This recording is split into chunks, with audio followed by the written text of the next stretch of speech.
I didn't come to the king's palace to save a bloodline. I came with scrolls and strategies, determined to argue against the very traditions that turned women like me into breeding contracts and bargaining chips. I was the noble Omega daughter with a sharp tongue, a crowded dinner table of siblings, and a family who wanted influence, not romance.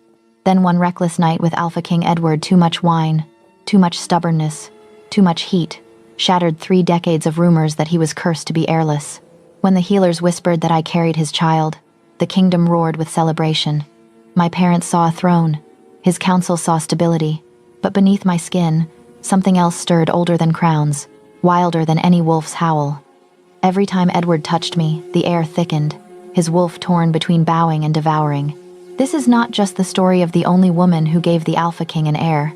It is the story of the power I carry, the danger we ignite together, and the choice I will have to make between the life everyone expects and the one I dare to claim as my own. The palace is prettier than the stories ever admit. From the moment our carriage passes beneath the iron gates, every stone and spire seems designed to remind visitors that this is the center of the kingdom, the place where decisions are carved into law and bloodlines are measured like currency. Gold filigree catches the late sun along the walls, and the banners of the royal pack ripple in the wind, deep blue and silver, like a storm about to break. My father sits opposite me, fingers smoothing the crease in his sleeve for the 10th time. "Remember why we're here, Tamara," he says. "Treaties, trade routes, the coastal border. Speak clearly, don't antagonize, and if the king takes an interest, I'm not here to catch a king." I cut in, keeping my eyes on the palace doors drawing closer.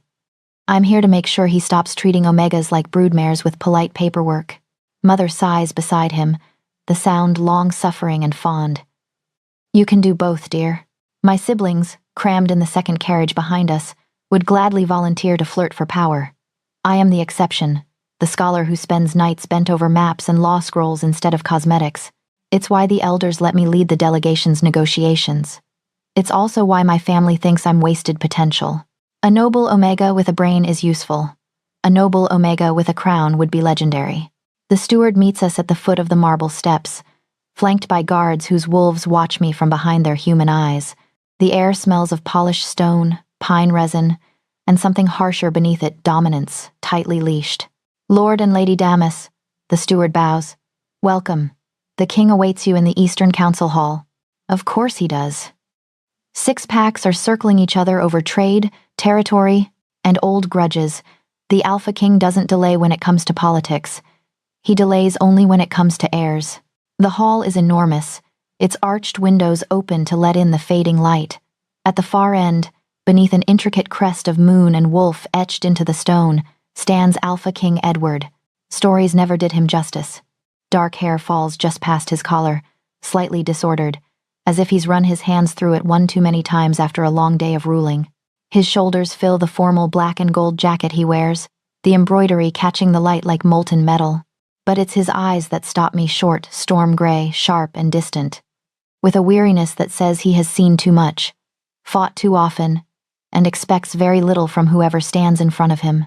Except when his gaze lands on me, distant becomes curious. My wolf shifts inside my skin, not with the dizzying lurch of a mate bond, but with a low, alert hum. Not fate, not lightning, just awareness. Heat, slow and deliberate, uncoiling at the base of my spine. I bow with the rest of my family, keeping my eyes lowered just long enough to be polite and no longer. "Your Majesty," Father begins, launching into our prepared opening about trade routes and shared borders. Edward listens, expression unreadable, fingers resting lightly on the back of the chair at his side. Every so often his gaze flickers to me, as if he can feel the way I'm holding my tongue when I want to dissect every outdated clause in the current treaty. When he speaks, his voice is smoother than I expected, deep and quiet. The kind of sound that pulls attention without needing to raise volume. "I've read your proposals," he says. "They bear the seal of your house, Lord Damas, but the hand that wrote them," his eyes lock with mine, "is not yours." My father's pride bristles, but decorum forces him into a thin smile. "My daughter Tamara led the drafting, Your Majesty. She has a particular interest in structural reforms. Reforms that shave the teeth off the current hierarchy," one of the king's advisors mutters. "Reforms that prevent abuses," I reply, before my father can silence me with a look. and strengthen the packs long term. Edward's lips curve, not quite a smile, more like the ghost of one. Let her speak, he says mildly, when my father shifts his weight. I prefer arguments to sycophancy. The room stills, all attention shifting to me. My heart beats faster, but it's the good kind of racing anticipation, not fear. So, I do what I came here to do. I walk forward, laying out the flaws in the current treaties, how Omegas can be revoked from their territories and traded like assets, how border disputes are settled with blood before mediation, how economic dependence keeps smaller packs permanently submissive. I point to clauses, offer alternatives, outline a framework where strength remains honored, but exploitation is curbed. Edward watches me the entire time. His advisors interrupt, questioning my assumptions. I counter calmly, my tone, respectful but unyielding. When one suggests that Omegas naturally belong under male guardianship for their own safety, my wolf bares her teeth, and I let just enough ice into my voice to make the point without starting a war.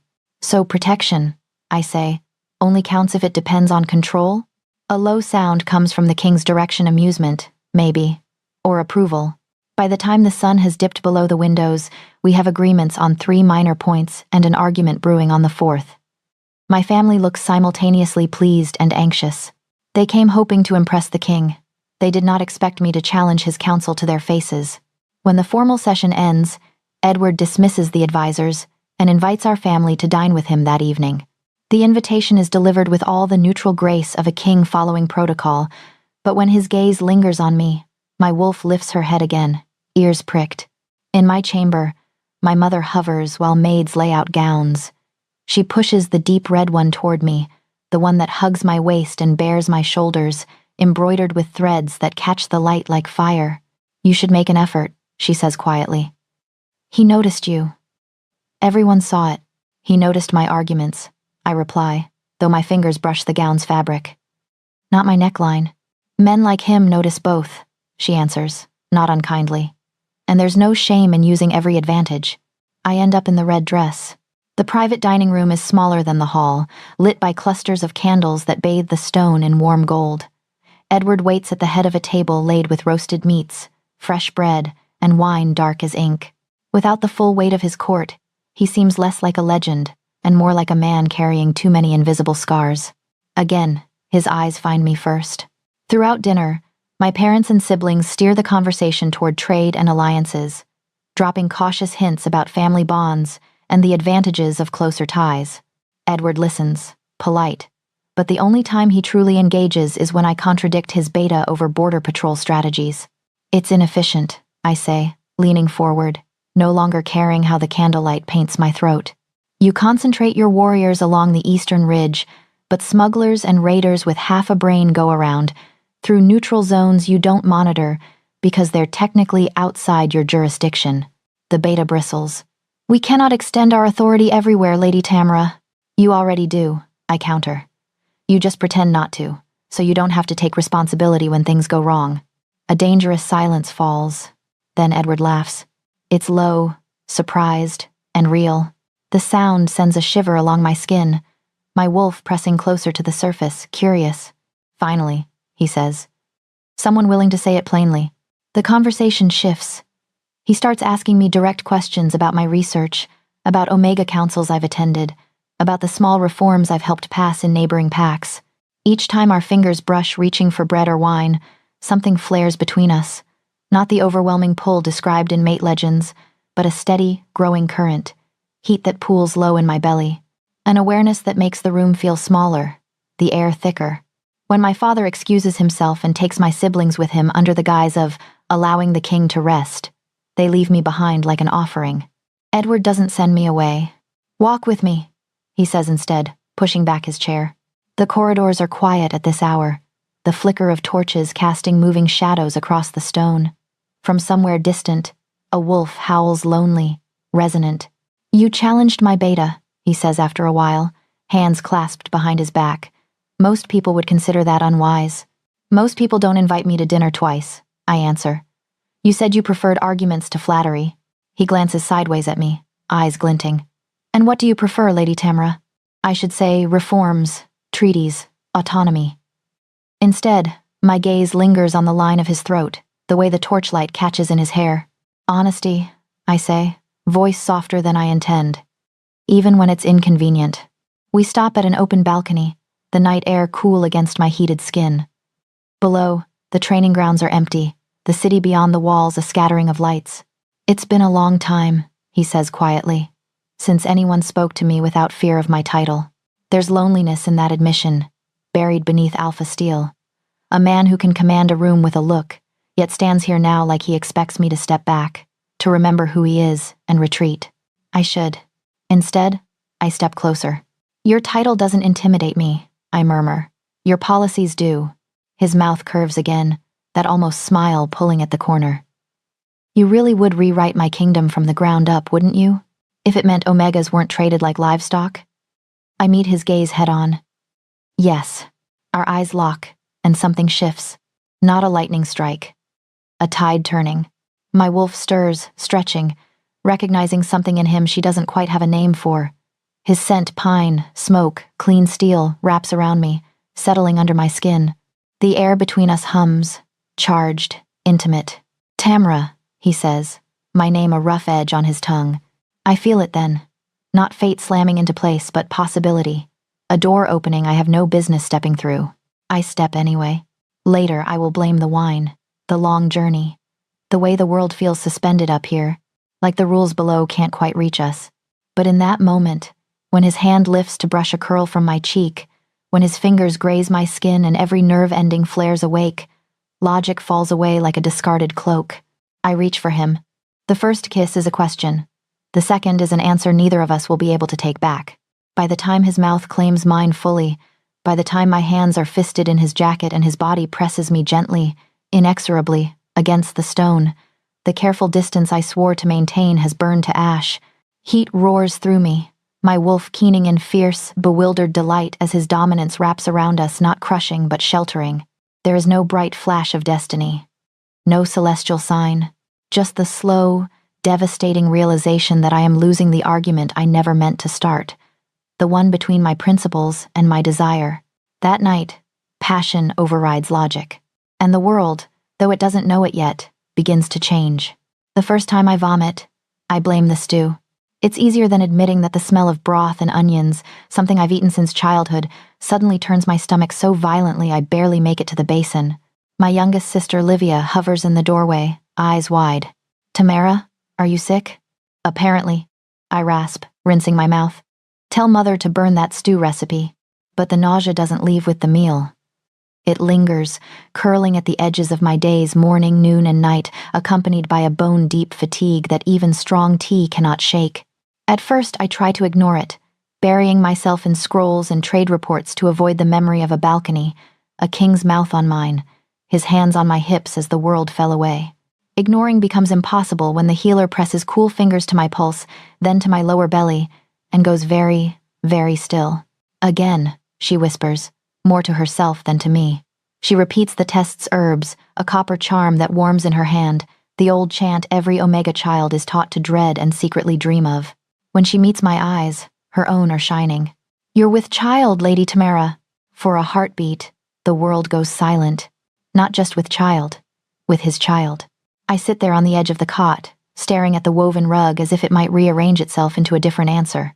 My wolf is a low, stunned presence in my chest, not unhappy, just startled, like she took a step in the dark and found herself on the edge of a cliff. That's not possible, I say finally, my voice hoarse. He hasn't, no woman, the healer swallows, choosing her words carefully. It has been many years since anyone has carried the king's offspring, yes, but there is no mistake. Your body knows what it holds. When my parents hear, there is no silence. There is sound, explosive, jubilant, relentless. Mother cries first, hands over her mouth, then pulls me into a hug so fierce my ribs protest. Father's composure cracks like thin ice. He laughs, an astonished, broken sound, and grips my shoulders as if I might vanish. Our daughter, he says, eyes bright, carrying the Alpha King's heir. By evening, the entire estate hums like a disturbed hive. Servants whisper in hallways. My siblings orbit me like moons, Livia squealing with every excuse to touch my arm, my older brother pacing and muttering about security, my second sister already planning which seamstress will be entrusted with my important wardrobe. The word heir floats through the house like incense. Heir, heir, heir. Not child, not baby, certainly not mine. I stand at my bedroom window long after everyone else has gone to bed, watching the moon rise over our lands. My palms rest flat on my abdomen, where nothing yet shows, but awareness grows subtle, insistent. My body doesn't feel like a stranger's, exactly, but like a house that has secretly acquired a second heartbeat in the walls. Of course you'd do this backwards, I whisper to myself. Fight for Omega rights for years, then accidentally become the living symbol of everything you argued against. My wolf flicks her tail, unimpressed by my sarcasm. She is not thinking about treaties. She is thinking about strong hands and a low laugh and the way Edward's breath felt against my throat. I send the message to the palace at dawn, before I can talk myself out of it. Formal phrasing, crisp and controlled. The Damas family seeks a private audience with His Majesty regarding a matter of utmost personal significance. His answer arrives 6 hours later, carried by a royal rider whose horse is lathered with sweat. The king is already on his way. When his carriage rolls into our courtyard at sunset, the entire household seems to hold its breath. My parents stand at the front, dressed as if for a coronation. My siblings have been scrubbed and polished, lined up by age like a display of well-bred assets. I feel underdressed in a simple dark green gown, but any more silk and gold would have made me feel like a liar. Then he steps down from the carriage, and the air shifts. Edward looks different outside his palace, less adorned, more dangerous. He wears dark riding leathers instead of formal embroidery, his hair wind-tossed, jaw shadowed as if he didn't bother with a blade this morning. His gaze sweeps the courtyard, assessing, then locks onto me. The distance between us crackles. He moves through my family's bows and curtsies with polite nods, but I can feel it. His focus is a narrow beam, fixed on the Omega who should, by all reasonable accounts, not be pregnant with his child. Tamara, he says when he reaches me. My name in his voice does something unforgivable to my pulse. Your Majesty, I reply, inclining my head. Come, my father says, almost giddy. We've prepared a private sitting room. Later, Edward cuts in, still not looking away from me. I'd like to speak with Lady Tamara first. He says it with kingly calm, but there's an edge beneath it, as if he's holding something tightly leashed. Shock, yes. Something like anger at fate's cruelty, perhaps. And under that something rawer, fear. I lead him to the small garden off my study, where old stone benches sit beneath climbing roses. It's quieter here, less expectation, more truth. For a moment, we simply stand facing each other, the scent of earth and petals wrapping around the sharper notes of leather and pine that cling to him. Is it true? He asks. He doesn't bother with titles, just that. The question hanging between us like a blade. I could flinch. Instead, I meet his eyes and nod once. Yes. He exhales, a sound that's almost a laugh but breaks halfway through. He scrubs a hand over his face, then paces a few steps away before turning back. The healers ran every test twice, I say. Then a third time for their own curiosity. His gaze drops, just briefly, to my still flat abdomen. Something fierce flashes there, possessive, protective, and bewildered. His wolf stirs behind his pupils, the gray darkening, widening, then retreating. I don't understand, he admits. Decades of nothing, dozens of attempts. A flex of his jaw at the word. And then one night with the woman who spent half the evening arguing against my traditions, and suddenly the impossible, I say quietly. His eyes flick up to mine. For a moment, neither of us smiles. Then his hand lifts, hesitates in the air between us. May I? The question shouldn't make my throat tight, but it does. I nod, and he steps closer, the warmth of his body brushing my skin even before his palm touches my lower stomach. The instant he makes contact, something happens. Heat floods outward from his hand, not sharp, but deep. A slow, rolling warmth that spreads through my abdomen, my chest, my limbs. My wolf jerks awake, ears pinned back in startled awe. The air thickens, humming, like the moment before a storm breaks. Edward inhales sharply. Do you feel that? I whisper. His fingers twitch against me. His wolf surges, pushing at his gaze until I can almost see fur in the gray. For one dizzy second, I think he might drop to his knees, not to me, but to whatever stirs between us. "There's something different about you," he murmurs, voice low, almost reverent. I felt it that night. I thought it was chemistry, stupidity, a rough huff of breath. But this, the warmth pulses again, a gentle thrum that answers the rhythm of his touch. Not painful, not frightening, just other, ansient. I force myself to step back before I sway into him. "That's new," I say, wrapping my arms around myself. "So if you have theories, I'd love to hear them before the healers start calling me a miracle and my family starts calling me a ladder." The corner of his mouth lifts, faint and strained. "Your family is already plotting coronation colors, I imagine. You have no idea." I glance toward the house, where shadows move behind the curtains. "They want me at the palace before my next cycle. Secure your place," my mother says. "The kingdom will expect their future Luna to be visible," my father adds, as if my body is a treaty they just signed on my behalf. "And what do you want?" he asks. The question lands like a challenge. I look back at him, the haunted king the kingdom calls barren, the man who laughed when I called his policies inefficient, the alpha whose touch just woke something I don't have a name for. "I want," I say slowly, "to not become a symbol before I've decided who I am outside of it." His brows draw together. "You don't wish to come to the palace?" "I'll come," I answer. "For the pregnancy, for the healers, for whatever this is." I gesture vaguely between us, "but I won't promise you a future I haven't chosen. I won't sign away my autonomy because my womb did something dramatic." A lesser man might bristle. A lesser king might remind me of duty, tradition, the weight of expectation pressing on both our shoulders. Edward is silent for a long moment, studying me like I am both puzzle and lifeline. "Everyone," he says finally, "will expect you to be Luna." "I know. And if I told you I wanted you there not because of obligation, but because you are the first person in years who makes me feel like more than a title." His confession hangs between us, raw and unguarded. My heart stutters.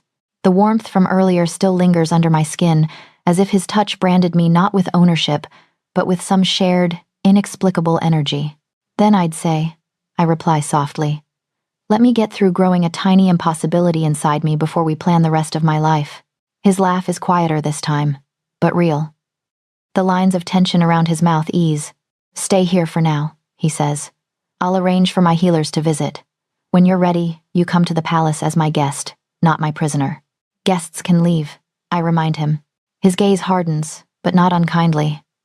"So can queens," he says, "if they choose to." We stand there in the fading light, two people bound together by a choice that felt like a mistake and now overshadows every decision we make.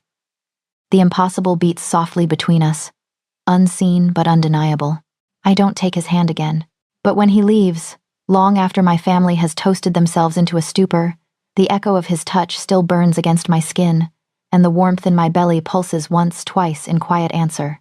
Impossible. And just beginning. The palace changes around me before my body ever shows it. At first, it's small things. Healers who used to breeze into my rooms with efficient smiles now linger at the threshold, as if crossing onto my carpets requires courage. Their hands are gentle but hesitant, their brows pinched when they press cool palms to my stomach and close their eyes. "The heartbeat is strong," one murmurs. "The energy is unusual," another adds, voice barely above a breath. They never say wrong. They say words like remarkable and unprecedented and fascinating, the way scholars speak about storms they're watching from a safe distance. Only this storm is under my skin. By the end of the second month at the palace, my belly has begun to curve, a subtle swell that tightens my gowns and makes my sisters squeal in their letters. I feel different, too warmer, like there's a small sun buried low inside me. Sometimes it's comforting, a soft glow. Sometimes it flares without warning, a hot, humming pulse that makes my wolf sit up and pant. The first time Edward truly feels it, we're not alone. We're in his council chamber, surrounded by maps and advisors, arguing over patrol routes again. I'm winning. His beta hates that. Edward is leaning over the table beside me, one hand braced on the wood, the other resting absently against my side in a proprietary, absent-minded way that still sends a thrill through me. A flare rises, sudden and fierce. Heat floods outward from my core, not painful, but dense, a wave that rolls through muscle and bone. Edward's hand slides instinctively down to my stomach, trying to soothe. The moment his palm settles over the curve, his body jolts. He inhales sharply, muscles locking, eyes going wide. The chair behind him skids a fraction as his stance shifts. For a heartbeat, I feel it too, like his touch completes a circuit. Energy surges up through his arm, across his chest, and back into me, looping, building. Your Majesty? His beta asks, frowning. Edward snatches his hand back as if burned. I'm fine, he says, voice a little rough. His gaze darts to my face, questions blazing there. Are you? Did you feel that? What was that? I force my breathing to slow, my fingers curling around the edge of the table until the wood bites my skin. I need air, I say lightly. The maps are suffocating. He dismisses the council without further explanation. No one argues. They're too busy pretending they didn't see their king flinch from a pregnant Omega like she was a live wire. The moment the doors close, he turns to me. What was that? He demands, low and urgent. You tell me, I counter, equally shaken. You're the one who nearly leaped out of your skin. He searches my face, then, without asking this time, presses his hand gently to my belly again. The surge returns, but controlled, slower. It's a steady, vibrant thrum that pushes against his palm like a second heartbeat made of warmth and static. My wolf presses forward, ears flattened in wary respect. Edward's eyes darken, his wolf crowding the surface. Spirits, he whispers. It's like touching pure alpha essence.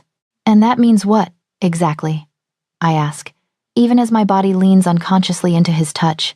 It means, he says, fingers splaying, that whatever is inside you is more than blood and bone. Our attraction sharpens like a blade. It was always there, simmering beneath every argument, every shared look across a crowded hall. But now it's threaded with something new, an awareness that our bodies, when they come together, don't just spark, they awaken. Every time he kisses me, the energy stirs. In the library, when his mouth claims mine between stacks of dusty law texts, the chandeliers above us tremble. In the shadowed alcove behind the throne room, when his hands slide under my bodice and his lips trace the curve of my throat, the torches flare, their flames elongating, guttering, then steadying as if they, too, are fighting for control. Tamra, he groans once, breaking away, forehead pressed to mine. If the palace burns down, your father will kill me. Then stop kissing me in public corridors. I manage, breathless. He doesn't. It's worse better when we're alone. One night, the moon is high and full, casting pale light through the windows of his private chambers. My back is against his sheets, the dark fabric cool against my overheated skin. His hands are reverent, tracing the new curve of my belly, his mouth worshipping every inch as if it's sacred. Tell me if it's too much, he murmurs. I'll tell you if it's not enough, I whisper back. When he slides into me, carefully, slowly, the world narrows to his body and mine, and the steady, solid weight of him. Our movements are unhurried, almost ceremonial, as if we both understand that this is no longer just sex, no longer just stolen indulgence. It's an invocation. The warmth inside me swells with each thrust, rolling like a tide. I can feel it waking, stretching, tasting the edges of the vessel containing it. My skin prickles, my vision blurs. Edward's eyes hold mine, gray, gone, almost black. His wolf not just present, but kneeling at something unseen. Do you feel it? I gasp.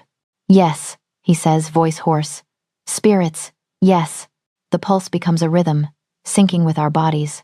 With every glide of his hips, the heat climbs, traveling up my spine, spreading through my veins until my fingertips tingle.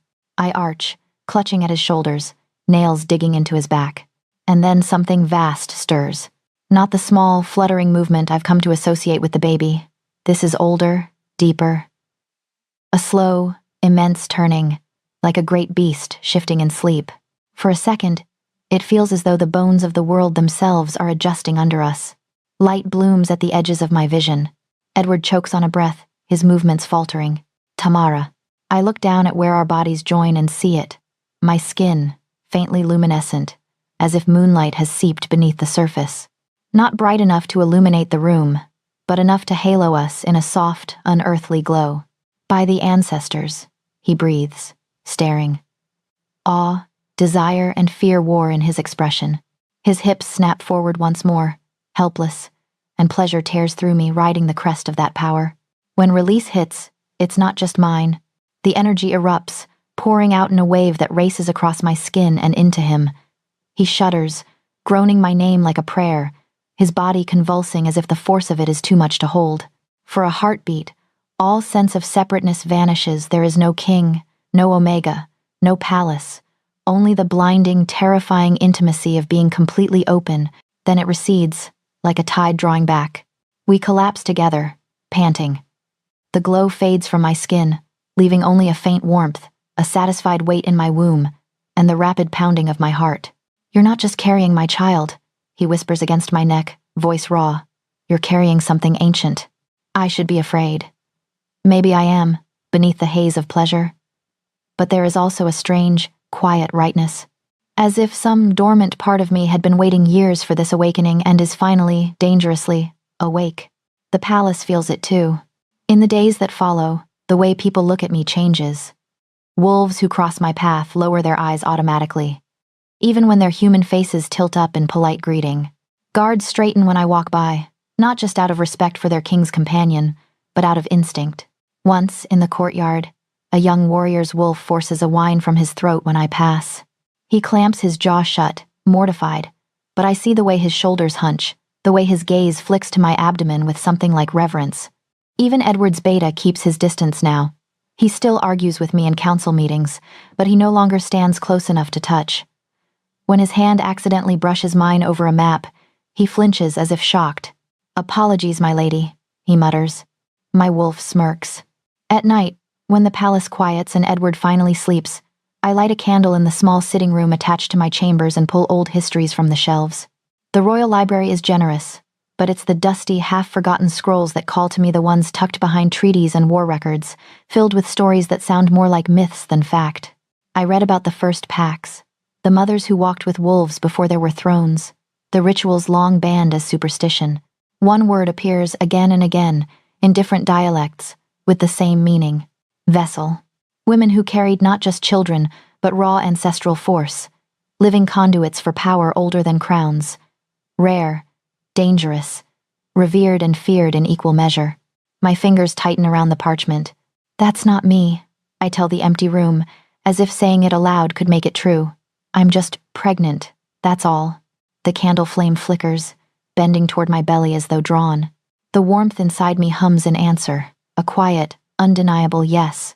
In the corridor outside, somewhere far below, a lone wolf howls a long, shivering note that trembles through stone and bone, as if the whole palace is holding its breath, waiting to see what, exactly, I am becoming. By the time my family starts arriving in shifts, the palace feels smaller than it did when I first stepped into it.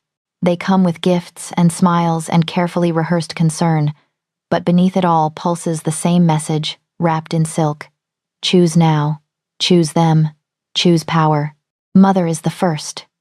She sweeps into my sitting room with the confidence of a woman who has birthed 5 children and negotiated 3 land disputes without ever raising her voice. "You look pale," she says, kissing my cheek, then immediately pressing a hand to my belly, as if she owns the right to feel what moves there. "But radiant, that's good. Heirs are supposed to make their mothers glow. I feel more like a lantern someone forgot to switch off," I mutter. She ignores that, sinking gracefully into the sofa opposite me. "Tamara, we need to talk about formalization." I knew it was coming. Still, my shoulders tense. "Mother, you're carrying the heir," she says, cutting neatly through my protest. "The only heir this kingdom has seen in decades. Do you understand what that means?" "It means I throw up every morning and can't see my feet anymore," I answer. "Beyond that, I'm aware there are expectations." "Expectations?" Her eyes flash. "Child, another woman could walk into this palace tomorrow, spread her legs, and hand him another heir. You secure your place before that happens." The words land like slaps. My wolf bristles. "Is that all you see when you look at me now?" I ask quietly. "A womb with a deadline?" Her expression softens, but only slightly. "I see my daughter standing in the center of history. You fought so hard for a voice, for Omegas to be taken seriously. As Luna, you could rewrite everything you've ever complained about. As Luna, I say, I could also become a symbol they trot out when convenient and silence when I say something they don't like." "Only if you let them," she replies briskly. "And you are not the type to be silenced."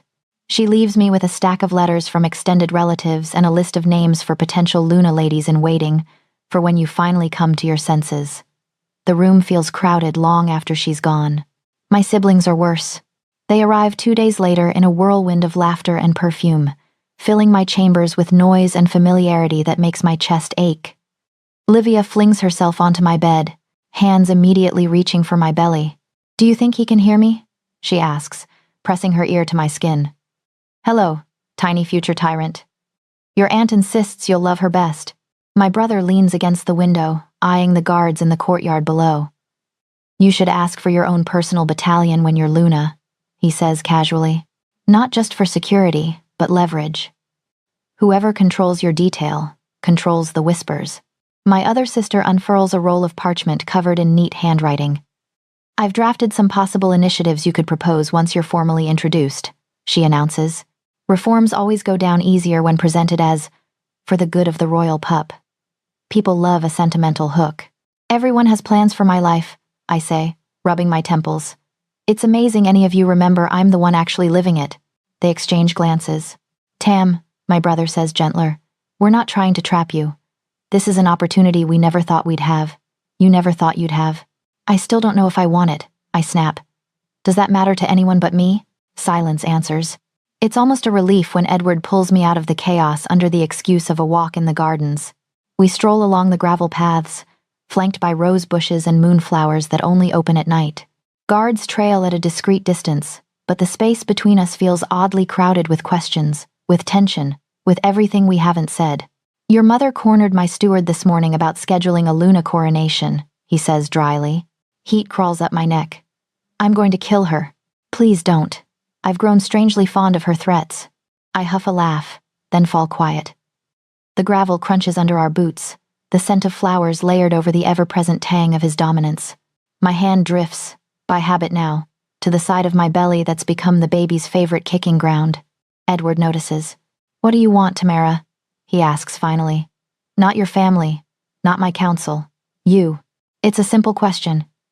It feels like a cliff edge. I say slowly, "this child to be safe. I want Omegas to stop being treated like breeding contracts. I want to use every bit of leverage this situation gives me without waking up one day and realizing I've become a symbol instead of a person." His jaw flexes. "And being Luna automatically makes you a symbol. It makes me property," I say quietly. "Unless everyone involved works very hard to make it something else." We stop under an archway, dripping with ivy. He turns to face me, gray eyes storm bright. "I won't chain you," he says. "I won't ask for vows you don't give freely. But the kingdom needs stability. They will push for a title, for a ceremony, for us." His hand lifts, hovers near my cheek, then drops. "I want you here because you choose me, not because your family bullied you into a crown." "And if I never choose it?" I ask. "If I stay as I am, mother of your heir, partner in policy, but not Luna?" He considers that, shoulders heavy with weights I can't see. "Then we weather the whispers," he says, "together. It should comfort me." It almost does, but the power inside me has no patience for politics. It grows louder every day. Now, when Edward brushes a hand along my spine in passing, the candles in the hall flare high, their flames stretching like they're reaching for us. When he kisses me in my sitting room, the windows rattle in their frames, a faint, shuddering vibration like distant thunder. His wolf reacts the most. Once, in the library, he cages me against a shelf, mouth hot on mine. The moment his palm curves over my stomach, a low, involuntary whimper tears from his throat. Not from the man, but from the beast. His eyes flash, his body bowing instinctively, as if some ancient part of him wants to prostrate itself before what I carry. "Edward," I breathe, cupping his face. "Look at me." He drags his gaze up, fighting for control. Desire burns there, yes, but threaded through with something like reverence, fear, worship. "This is getting worse," he rasps. "Or better." I can't decide. "Both," I say. "Definitely both." We try to be cautious. We fail. The breaking point comes one stormy evening, rain hammering the windows while the palace hunkers down around us. We're in his chambers, the fire throwing restless shadows across the walls.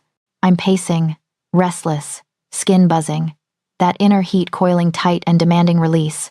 I feel like I'm going to crawl out of my own body, I admit. pressing a hand to my lower back. If one more healer tells me to rest and breathe, I might set them on fire with my mind. I'd pay to see that, he says, voice rough. He's been pacing too, tension coiled in his shoulders, shirt half unbuttoned as if even fabric feels like too much restraint. When I turn, our eyes lock, and the air between us snaps. We cross the distance at the same time. The kiss is not careful. It's hungry, messy with need. His hands frame my face, then slide down, gripping my hips as if he can anchor us both. I clutch at his shoulders, dragging him closer, my body already arching, begging for more. Tamara, he warns against my mouth. The last time, I know, I pant. I don't care. We stumble backward, hit the side of the bed. He lowers me onto it with surprising gentleness for a man shaking apart at the seams. His mouth trails down my throat, across my collarbone, reverent and desperate all at once. When he enters me, the world narrows again. The power responds immediately, rising like a tide, drawn to the friction, to the intimacy. Each movement feeds it, and it feeds us in return, amplifying pleasure until it's almost unbearable. Slow, he grits out. We have to. I can't, I gasp. Edward, I can't. The energy crests. For one terrible, glorious second, I lose the last thread of control. It explodes outward. The blast is silent but immense raw force bursting from my core in a shockwave that hits everything around us. The fire roars high, then extinguishes completely, plunging the room into darkness. The bed shudders. The windows slam open despite the storm, rain and wind crashing in. Edward is thrown back as if struck. He sails off the mattress, hits the far wall with a heavy thud, and crumples to the floor. My scream catches in my throat, strangled by shock. The power drains as quickly as it rose, leaving me shaking, breathless, the room crackling with fading echoes. Edward! I scramble to my knees, panic slicing through the remnants of pleasure.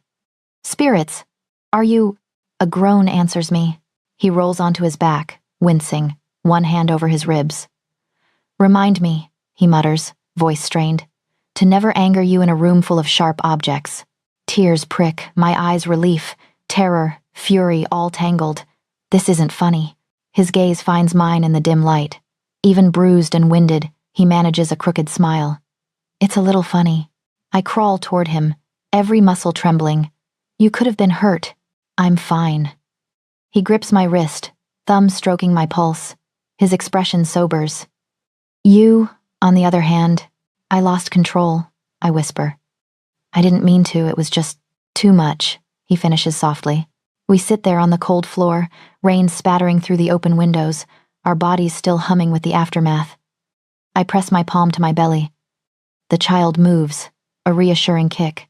The power hums, low and satisfied, like a beast that just stretched its limbs for the first time in centuries. We can't keep doing this, I say, voice raw. Not like this. What if next time it's not just windows that break? What if it's you? What if it's me? He doesn't argue. His fingers tighten around mine, knuckles white. And yet, he says quietly, tell me you don't already want to touch me again. The worst part is, he's right. Even shaken, even terrified, my body still leans toward him, drawn by that same impossible gravity. My wolf presses against my skin, not in blind lust, but in recognition. Sacred, forbidden, ours. I close my eyes. The pull between us is going to get us both killed, I murmur. Or remade, he replies. His thumb traces circles on the inside of my wrist, steady and grounding. While the storm rages outside and the ancient thing inside me purrs, patient and hungry, waiting for the next time we're foolish enough to tempt it. The historian smells like dust and old ink, and somehow that makes me trust him more. He shuffles into my sitting room, leaning on a carved cane, eyes cloudy but sharp, silver hair braided down his back in the old style. Edward insisted on being present. He stands behind my chair like a dark, silent wall, one hand resting on the backrest, close enough that the warmth of him skims my neck. Lady Tamra, the historian says, bowing. Your condition has stirred. Memories. That's one word for it, I answer. The healers prefer anomaly. A dry smile tugs at his mouth. They are creatures of charts and pulses. I am a creature of stories. Sometimes, stories explain what numbers cannot. He lays a leather-bound book on the low table between us. The cover is cracked. the edges darkened by age and too many hands. This is not in the public archives, he continues. These histories were copied privately, passed down through certain bloodlines.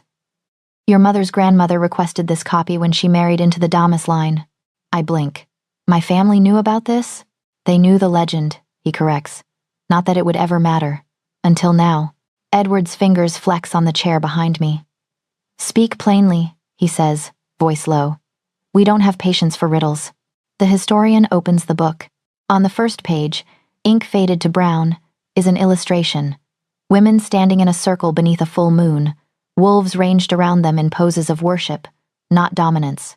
In the center, one woman glows brighter than the rest, light pouring from her belly like liquid silver. Before there were kings, the old man says, there were mothers. Before Pax built palaces, they lived by rivers and under trees, guided by those who could touch the raw essence of what we are.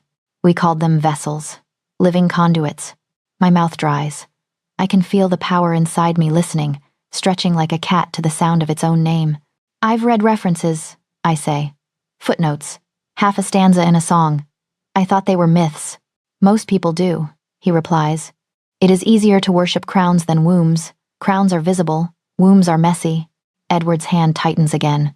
What are you saying she is?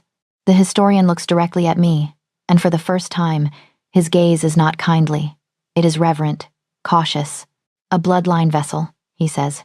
Your mother's line traces back to the river clans, the first pack mothers. The gift curse, blessing, call it what you will, has lain dormant for generations. Until a compatible spark woke it. His eyes shift to Edward. Your blood, your majesty. Old, potent. The union of your line and hers has not merely created an heir, it has awakened what slept. I wrap my arms around my stomach, as if I can shield the child and whatever else from his words. So the baby is undeniably yours, he says firmly, in every way that matters to succession. But the force moving through Lady Tamara is not the child, it is riding with it, twining around it. Like a parasite? Edward growls. Like a river around a stone, the historian corrects. Shaping it. Being shaped by it. If guided, it could steady what has been fractured between packs for years. There are stories of vessels calming wars with a single howl, or restoring feral wolves who had gone too deep into bloodlust. He pauses. If uncontrolled, it could also shatter minds, drive packs mad, tear the boundary between man and beast until neither survives. The room seems to tilt. I focus on my breathing, on the familiar weight in my abdomen. The baby shifts. A small, stubborn kick. The power hums a low, warning growl. So I'm either salvation or catastrophe, I say, comforting. Edward moves then, coming around the chair to stand beside me. His hand finds my shoulder, heavy and steady. She is not a tool, he says, steel in his tone. And she is not a prophecy. She is exactly what vessels always were, the historian interrupts gently. Women forced to navigate power no one else understands. His gaze softens again. The difference this time is that she does not stand alone. His eyes flick between us, seeing more than I'd like. I will teach you what I can, he tells me. Meditations, old rituals to channel excess. But the bond you share, he nods at Edward, that will matter most. Alpha force calls to vessel force, balances it, or inflames it. Comforting, I repeat. He leaves us with the book and a list of instructions. Breathing patterns, moon phases to watch, herbs to avoid. The door closes behind him with a soft click. Silence rushes in. Edward moves first. He paces to the fireplace, then back, jaw clenched. The protective aura around him, always strong, has edged into suffocating. We need to restrict access to you, he says.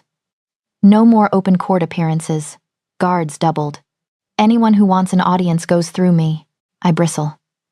You're already checking every servant who comes near my rooms. Now I'll check their grandparents too, he snaps. Tamara, this is not a game. If the wrong person realizes what you are, what I am, I cut in, is pregnant, not a weapon, not a relic to lock in a vault. His eyes flash. You heard him. You could stabilize us or destroy us. There are alphas who would kill you out of fear, others who would try to use you. I won't let either happen, and I won't live the rest of this pregnancy as a prisoner. I fire back. I fought my whole life for Omega autonomy. I will not trade my freedom now because my magic makes you nervous. It doesn't make me nervous, he says, too quickly. Liar, I say softly. We stare at each other, the gulf between our needs widening into a chasm. This isn't only about you, he says, voice low. It's about the child, our child. If something happened because I didn't do enough, if something happened because you did too much, I counter. Because you wrapped me so tightly in your protection that I couldn't breathe? Safety isn't safety if it feels like a cage, Edward. He flinches. For a moment, I see past the king to the man, the boy, even who grew up with a duty welded to his bones, taught that love and possession are the same thing if you're not careful. I won't be locked away like some fragile relic, I say, gentler but no less firm. If I'm a vessel, then I need to learn how to carry this power, not pretend it isn't there. His shoulders tense, then sag. I'm trying to keep you alive, he whispers. And I'm trying to stay myself, I answer. We both want the same thing. We just disagree on the method. The argument burns through us, leaving ash and jagged edges. We don't touch for the rest of the day. At dinner, we speak only of policy, our words sharp and precise, our gazes carefully not meeting. The distance hurts more than any flare of power. That night, I lie awake in my chamber, the book of vessels open beside me. My skin buzzes with trapped energy, the baby kicking restlessly as if annoyed by my mood. I breathe, counting, following the historian's instructions, but the force inside me prowls, impatient. A soft knock at the door. Tamra, Edward's voice muffled. May I come in? I could say no. I should, according to every rational argument we had earlier. Enter, I say instead. He steps in, hair damp from a recent wash, shirt loose at the collar. He looks tired, older, yet the moment our eyes meet, the familiar jolt passes between us. I don't want to fight, he says quietly. Then don't tell me where I can and can't breathe, I reply, but there's no heat behind it. He crosses the room slowly, as if approaching a wild animal. Perhaps he is. I'll add more guards, he says, but I won't bar your doors, not unless there's a direct threat. He pauses. It's the best compromise I can offer right now. It's more than I expected, less than I want, exactly what we can manage. Fine, I say, on one condition. His brows lift. Name it. Trust that I know my limits. If I say I need space, you give it. If I say I can handle a situation, you listen before you override me. His jaw works, but he nods. Agreed. The air between us shifts. Apology hangs there, unspoken, tangled with hunger and fear and something softer that scares me more than both. He moves closer. I don't step back. His hand lifts, hesitates, then settles careful, questioning on my belly. The power responds immediately, surging toward his touch like a tide to the moon. It should frighten me. Instead it feels eager, recognizing him, recognizing us. His wolf rises fast, pupils blown wide. But this time, instead of bowing beneath the force, he holds steady, shoulders squared, dominance radiating in a steady, grounding wave.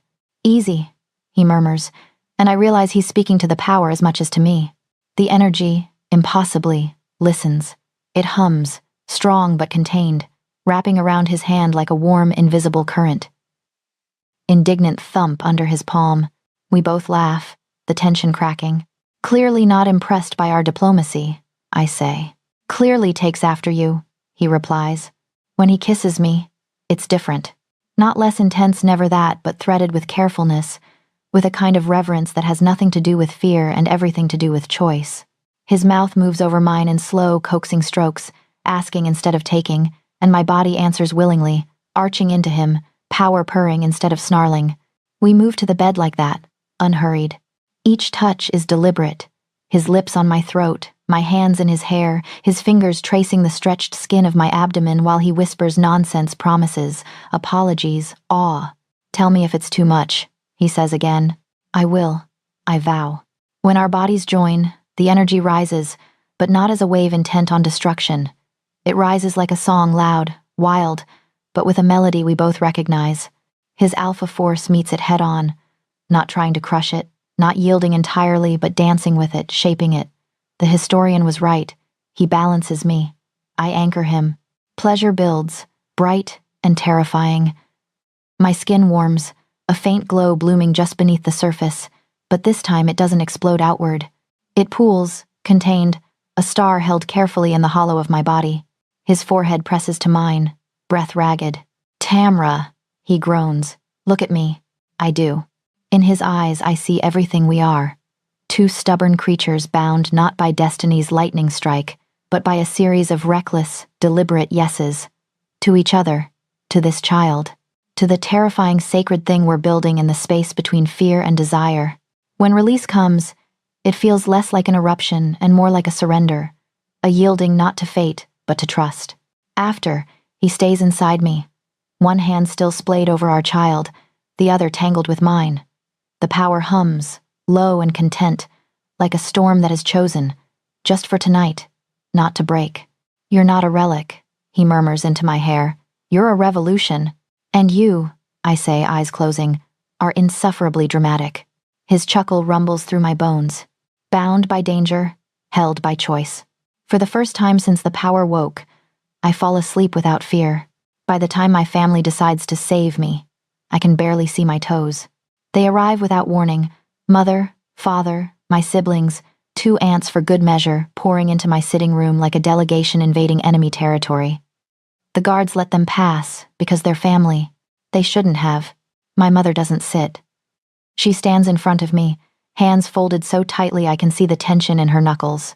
This can't wait any longer, she says. You need to formalize. I rub a slow circle over the taut curve of my stomach, where the baby is wedged firmly under my ribs. Formalize what, exactly? My indigestion? Your status, my father answers. Your position. Tamara, the child could come any week now. The kingdom needs to know you are there, Luna. I laugh, short and sharp.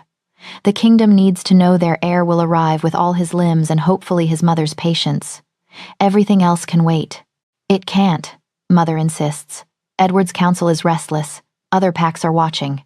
If you don't claim this, another woman will. Maybe not now, but later, and she'll have authority you surrendered. Livia sits on the arm of my chair, fingers lacing with mine. We're scared for you, she says softly. That you'll give everything and end up with nothing that's truly yours. The irony is almost painful. What you're asking me to sign, I say carefully, isn't just a document, it's a life. Once I accept that title, I don't get to put it down. My brother spreads his hands. You already live here. You already advise him. This just makes it official and gives you protection when he eventually has to choose a Luna. Protection? I repeat. Or chains with prettier names? Father sighs. You always were dramatic. And you, I counter, always were comfortable with bargains other people had to live inside. The baby kicks, hard. The power inside me stirs at the spike of emotion, testing the edges of my control. The lamps flicker. Mother's gaze darts to the trembling light, then back to me. For the first time, fear edges her expression. Tamra, she whispers, if you won't do it for yourself, do it for him, for the child. A Luna's son is safer than a complications. There it is. The word they won't say, mistress. My wolf bares her teeth. This intervention is over, I say, struggling to my feet. I love you, all of you. But I am not signing away my choices because you're afraid of a future that hasn't happened yet. Tam. Out, I say. More power than voice. The air thickens. Their wolves feel it. My aunts pale. My siblings shift uneasily. Only my parents hold their ground. But even they falter when the flames lift higher in the lamps, responding to my frayed restraint. We're only trying to help, Mother says. Then trust me, I answer. Even if you don't understand me, they leave in a storm of rustling fabric and wounded silence. The door clicks shut, and the room exhales. I don't, because I know what waits on the other side of this conversation, the council. By evening, Edward is tight-jawed and colder than I've seen him in months.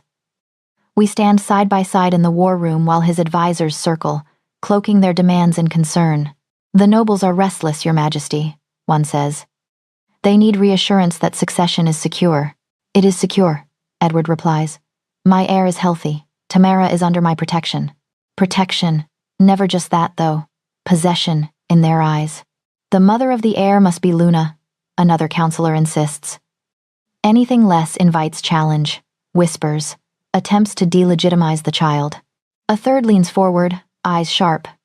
With all due respect, sire, she already functions as your consort. Formalizing would change nothing in practice, only perception. Nothing in practice except my freedom. Edward's hand finds the small of my back, steadying me. It changes everything, he says quietly.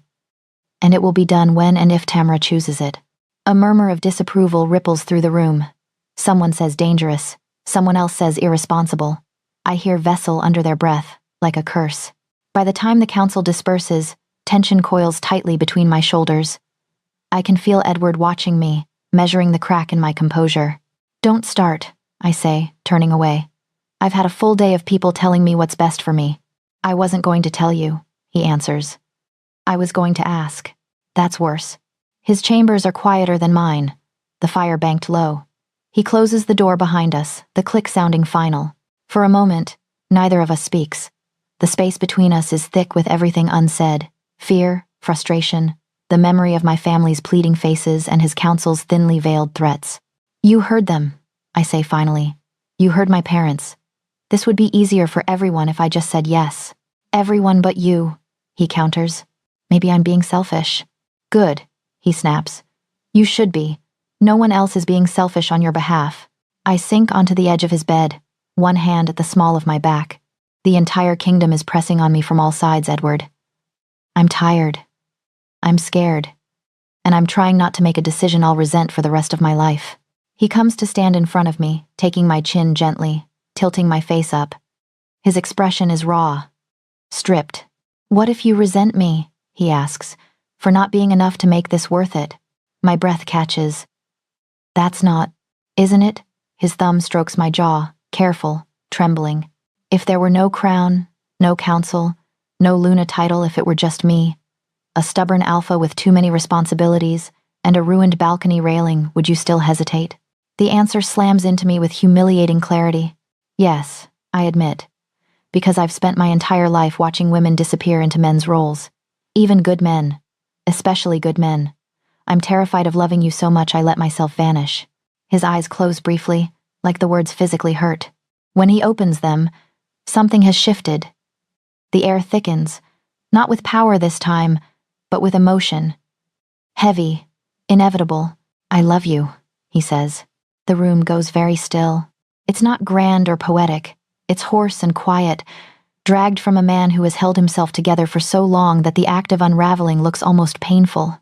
He lets his hand fall, stepping back as if giving me room to run. Not because of the child, he continues. Not because of what you are, or what you can do for this kingdom.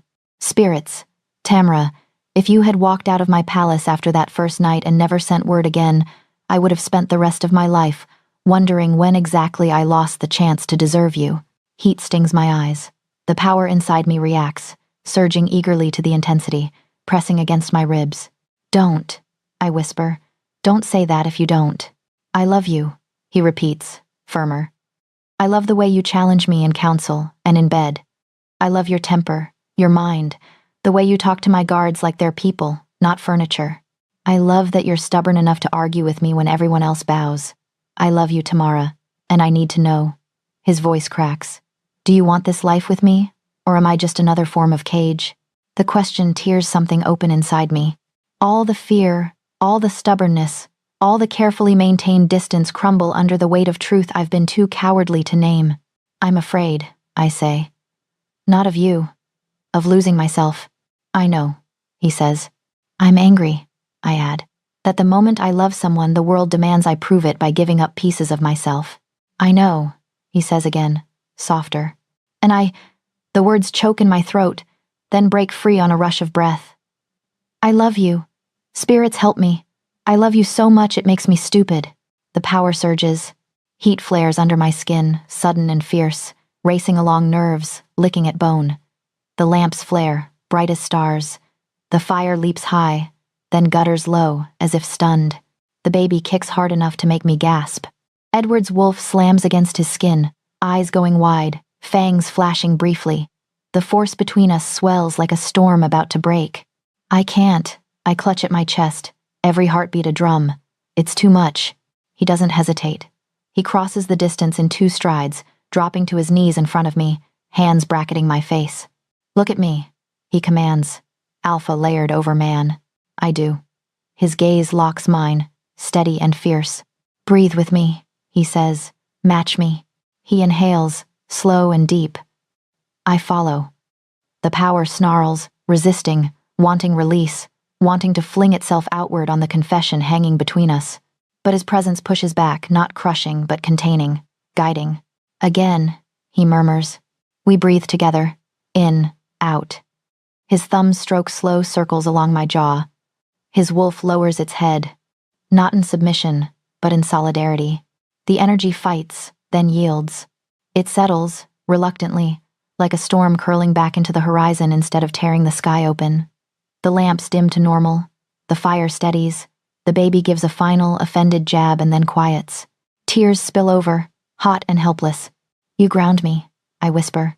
And that terrifies me too. I don't want to be your anchor, he says. I want to be the man holding the rope while you walk the edge of the world, knowing you can come back whenever you choose. That's worse, I say, choking out a laugh. Now you're making it sound romantic. His mouth curves, but his eyes stay serious. We do this together, he says. Your terms, your choice.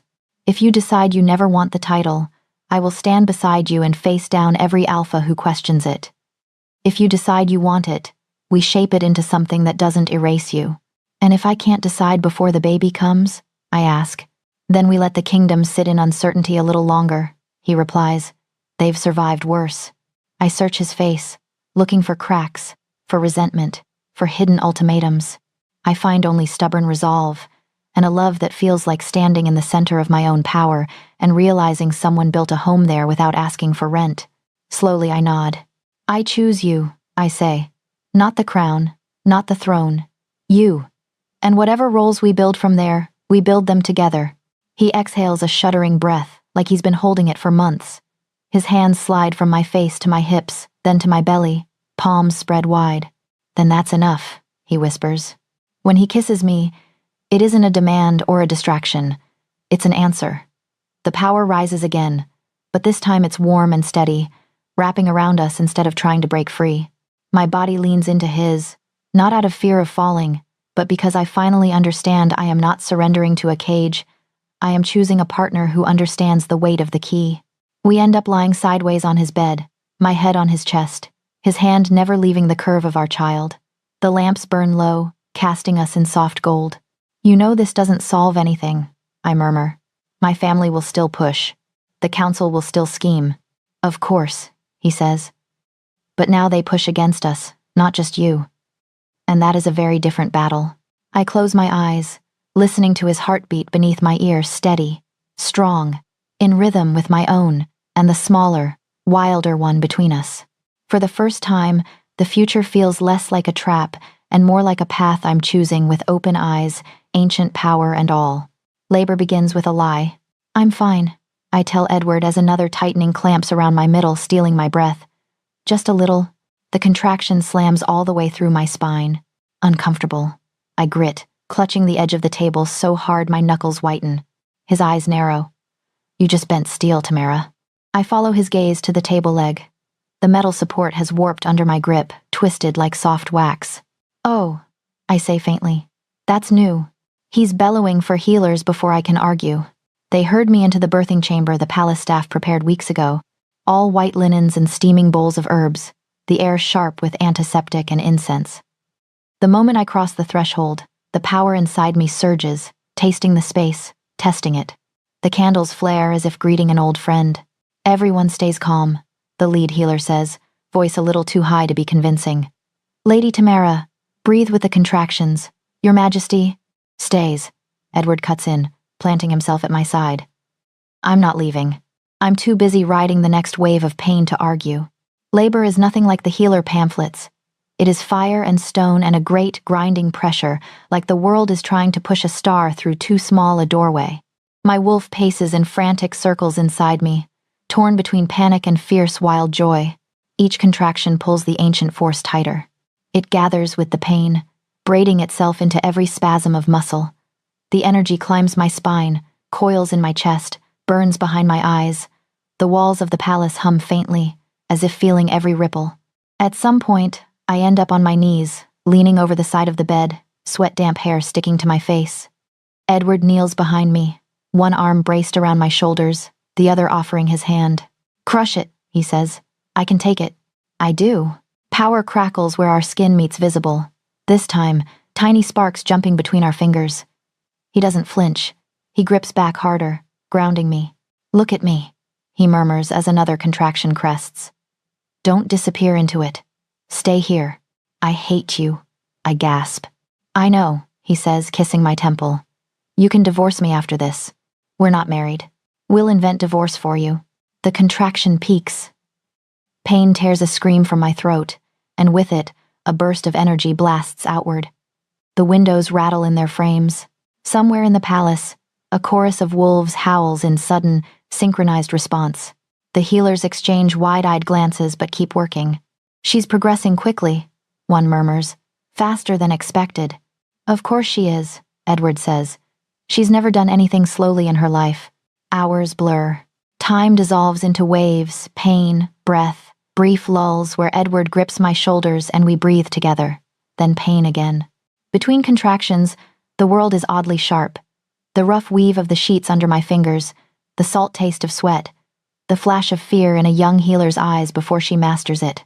"Almost there," the lead healer says finally, voice steady. "Tamara, you need to push with the next one." "That's what I've been doing," I snarl. "Now do it angrier," Edward suggests. I would hit him if I could move. The next contraction comes like a tidal wave. I bear down, every muscle straining. The power inside me surges with it, no longer content to be background hum. It rushes to the front, demanding release. "Let it ride with you," Edward pants in my ear. "Don't fight it. Shape it." I am beyond words. I push against the pain, against the fear, against the knowledge that if I lose control now, I could crack the palace in half. The force rises, a roaring, blinding presence. For a heartbeat, I am the river in the historian's book, the moonlit woman glowing from within. Then something gives. Not in me, in the world. There is a sensation like a door opening. Sound drops away. The pain disappears, not because it has ended, but because something more immense has taken center stage. The ancient force bursts outward, but not as a blast, as a wave, controlled, directed. I feel it move through stone and air, through corridors and towers and into the grounds beyond. It rolls across the kingdom like a silent howl, invisible but undeniable. Every wolf feels it. I sense them in that instant, thousands of minds flaring briefly in my awareness. Warriors on night patrol staggering as ancestral echoes flood their veins. Elders gasping as they remember, viscerally, what it was to run under untouched stars. Pups sitting bolt upright in their beds, eyes wide, hearing phantom howls layered atop their own. For a heartbeat, all the fractured pieces of the packs align. Alpha and Omega, feral and civilized, rival and ally, every bond, every bloodline lights up, threads in a vast, luminous web. My body is the center, the conduit, the river around the stone. Terror and awe collide in my chest. Then it recedes, obedient as the tide, flowing back into me, leaving only a lingering hum and the echo of 1,000 spine-deep shivers. Sound rushes back. So does pain, but different now. Focused. Sharp. "One more," the healer urges. "Tamara, now." I roar. Something slick and solid slides free. Hands move between my legs. A wet, furious wail splits the air. "He's here." Someone breathes. "The prince. He's here." The world narrows to the tiny, squirming body lifted into my line of sight. Blood-smeared, red-faced, lungs already impressive. A shock of dark hair plastered to his head. His features are scrunched and new, but the shape of his mouth, the set of his brow, unmistakably Edward's. My heart cracks open.